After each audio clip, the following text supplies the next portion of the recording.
স্নানকে মূল্যহীন ধরে কেশ বিন্যাস বস্ত্রসজ্জার উপর গুরুত্ব দেওয়া হবে।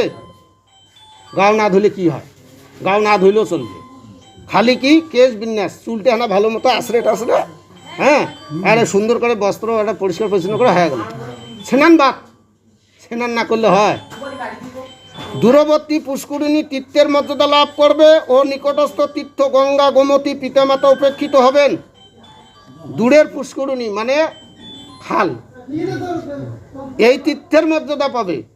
ধরেন আমরা এখন কি করি, ক্ষেত্রী ধাম যাবো কোটে বলে রাজশাহী, মায়াপুর যাবো ওটা বলে এটা ভারত।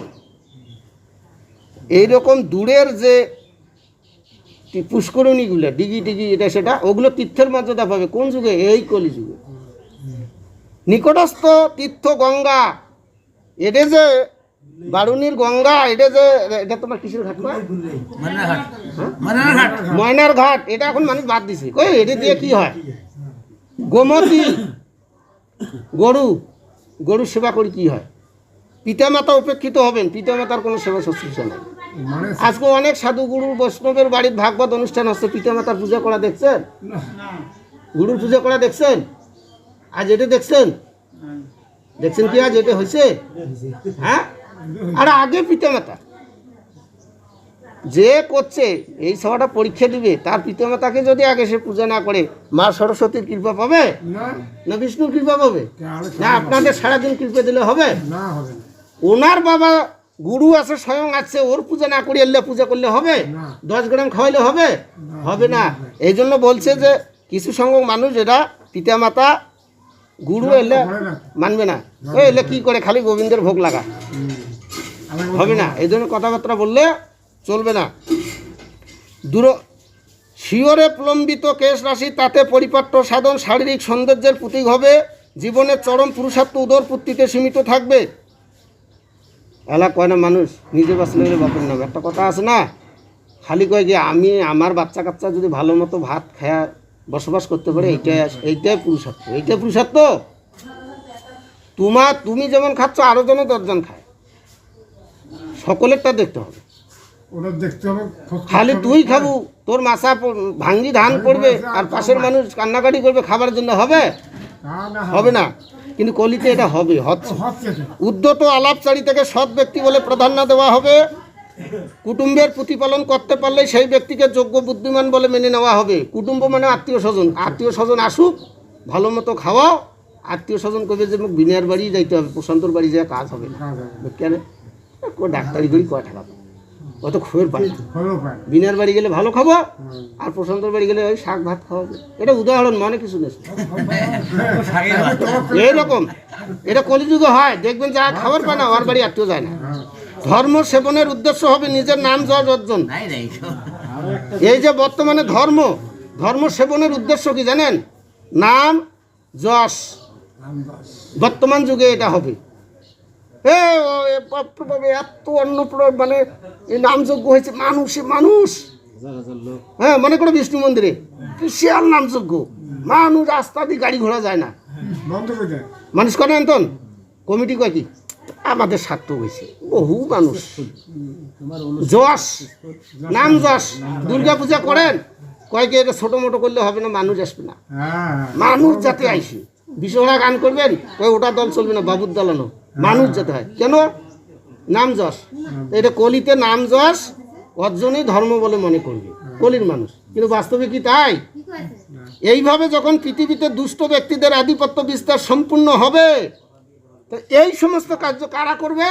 এই দুষ্ট ব্যক্তিরা। এই সমস্ত জিনিসকে যারা প্রাধান্য দিবে, এই সমস্ত জিনিসের পেছনে যারা ছুটবে, এই সমস্ত জিনিসকে যারা স্বীকৃতি দেবে বা নিজে পরিপালন করার চেষ্টা করবে, তাদেরকে দুষ্ট মানুষ হিসেবে ভাগবতে আখ্যায়িত করছে। আচ্ছা, যখন বিস্তার সম্পূর্ণ হবে তখন রাজা হওয়ার জন্য কোনো নিয়মকানুন আর থাকবে না। জাতি বর্ণ নির্বিশেষে ব্রাহ্মণ ক্ষত্রিয় বৈশ্য অথবা শূদ্রের মধ্যে যে বলবান হবে সেই রাজ সিংহাসন অধিকার করে বসবে। যখন এইরকম হয়ে যাবে তখন রাজা হওয়ার জন্য যে একটা স্বীকৃতির দরকার আছে, একটা শাস্ত্রোক্ত স্বীকৃতির দরকার আছে, ওটা আর লাগবে না। ওই ব্রাহ্মণ হোক, ক্ষত্রিয় হোক, বৈশ্য হোক, শূদ্র হোক, ওর যদি অর্থ থাকে, ওই যদি বেশি কথাবার্তা বলির পায়, হ্যাঁ, ওই যদি মানুষকে বেশি খাওয়ার পায়, ওই কথা আমি রাজা। আমি রাজা। কিন্তু রাজা কে? সনাতন ধর্মের রাজা কে? ক্ষত্রিয়রা রাজা। ক্ষত্রিয়রা যুগে যুগে রাজত্ব করে আসছে। আজকে কি করে একজন শূদ্র রাজা হবে? এই কলির প্রাধান্যের কারণে হচ্ছে। সেই সময় নিচু প্রকৃতির রাজারা অতিশয় নির্দয় ক্রূর হবে। তারা এত লোভী হবে যে তাদের সঙ্গে সাধারণ লুণ্ঠনকারীর কোনো পার্থক্য থাকবে না। তারা প্রজাদের ধন সম্পদ এমনকি পত্নীদের পর্যন্ত হরণ করতে প্রয়াসী হবে। তারপর শূদ্র যারা থাকবে তারাও যখন রাজা হবে এইভাবে, তখন তারা কি করবে? মানুষের ধন সম্পদ লুট করার জন্য চেষ্টা করবে। এমনকি তাদের ঘরে সুন্দর সুন্দর পত্নী রমণীদেরকেও হরণ করার চেষ্টা করবে। তাদের ভয়ে প্রজাগণ নগর ছেড়ে পাহাড়ে জঙ্গলে আশ্রয় নেবে। তাদের ক্ষুণ্ণিবৃত্তি তখন শাক, কন্দ, মূল, মাংস, মধু, ফল, মূল ও বীজ আদিতে নির্বৃত্ত হবে। তাদের ভয়ে প্রজারা তখন কি করবে? এক গ্রাম ছেড়ে আর এক গ্রাম যাবে, বনে জঙ্গলে আশ্রয় নেবে। এই যে 5 তারিখের পরে দেখেন হিন্দুরা এইরকম হয়েছিল না, বাড়ির থাকে না, এটি ঘুরি বেড়ায়। কাদের জন্য হয়েছিল? এই নিচু সম্প্রদায়ের আক্রমণের কারণে আমরা এই পরিস্থিতির শিকার হয়েছিলাম। কলিযুগে অনাবৃষ্টিজনিত পরিস্থিতিতে প্রবল খরা হবে। তার উপর কখনো আবার করের বোঝায় জনগণকে শোষণ করা হবে।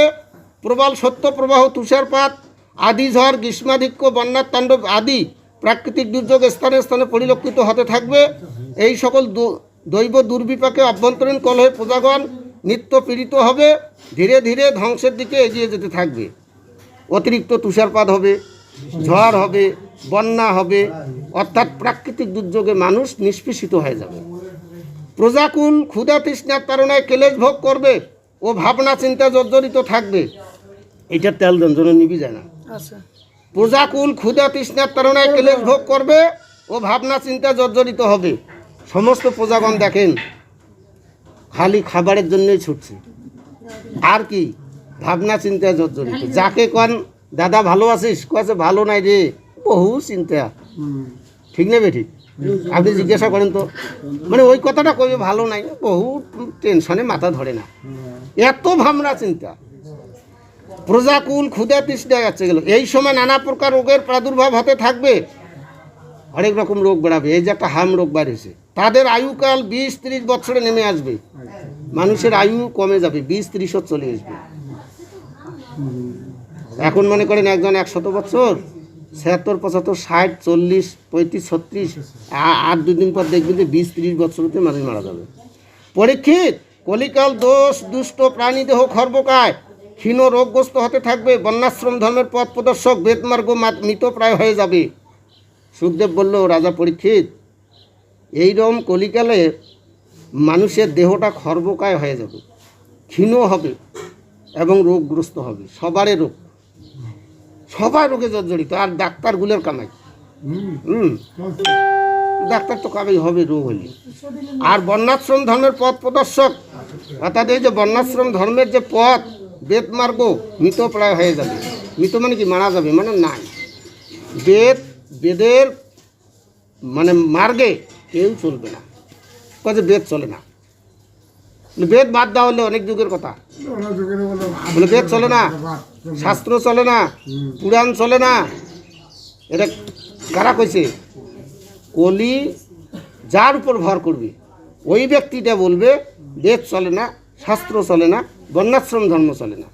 কিন্তু বেদ ছাড়া কি আছে? বেদ হলো সনাতনের আদি, অপৌরুষেয়, অখিল ধর্ম মূলম বেদ। বেদেই হলো অখিল ধর্মের মূল। বেদে যা আছে পুরাণে তাই আছে, পুরাণে যা আছে ভাগবতে আছে, ভাগবতে আছে, গীতায় আছে, সব একে অপরের পরিপূরক। যারা পড়ে নাই, একান পড়ছে, তাই কি করে জানবে যে ওই কথাটা এটে আছে, এই কথাটা এটে আছে, এই কথাটা এটে আছে? বেশি পড়ো, আপনি দেখবা নদীর জলের ধারা যেমন যায়, উত্তরে ছাড়ি দেবেন, দক্ষিণে যাইতে থাকবে।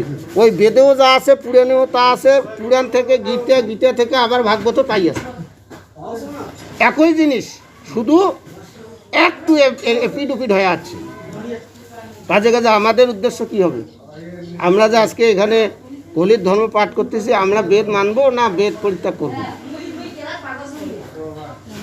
আমাদের কি হবে? বেদ মানতে হবে না পরিত্যাগ করতে হবে? মানতে হবে। বেদ মানতে হবে। জয় জয় বেদ পুঁথি প্রানন্দে হরি হরি বল।